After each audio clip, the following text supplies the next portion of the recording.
எல்லாருக்கும் வணக்கங்க. ஃப்ரெஷ்ஷு நான் தர்பூசணி பழம் எத்தனை தாட்டி சாப்பிட்ருக்கேன். ஆனால் இன்னைக்கு தான் நான் வந்து கொடியில பறிச்சு அப்படியே சாப்பிட போறேங்க. ஆமா, ஃப்ரெஷ்ஷா பறிக்க போறோம். ஆமா, ஃப்ரெஷ்ஷா சாப்பிட போறோம். இவ்வளோ ஃப்ரெஷ்ஷாக நான் இன்னைக்கு தான் சாப்பிட்றேன். பறிச்சிடலாமா?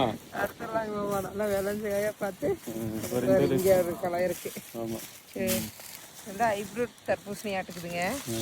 எந்த தர்பூசணி ஆட்ட என்ன நம்மளுக்கு ஃப்ரெஷ்ஷாக கிடைக்குது, அதுதான் பெஸ்ட்டு. ஆமாம், கத்தி தான் சின்னதாக போச்சு. ஆமாம், ஆமா, ரெடியாக இருக்கீங்களா? இது பழுக்கணும் மாட்டிருக்குதாங்க. இந்த காய் வந்து இவ்வளோ ரெட்டிஸாக தான் மாமா பழுக்குது. சீசன் இல்லாத காலத்துலேயும் இந்த தர்பூசணி தான் நம்மளுக்கு வந்து கடையில் கிடைக்குது. ஆமாம்,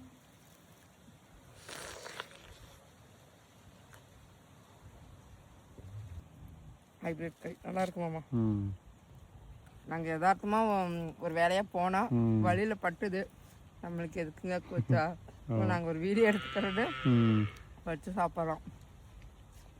வெயில் காலம் வந்தாச்சுங்க. இந்த மாதிரி நீர்க்காய்கள் எல்லாருமே நம்மளும் சேர்த்துக்கணும், நம்ம குழந்தைகளுக்கும் கொடுக்கணுங்க. தேங்க்யூங்க.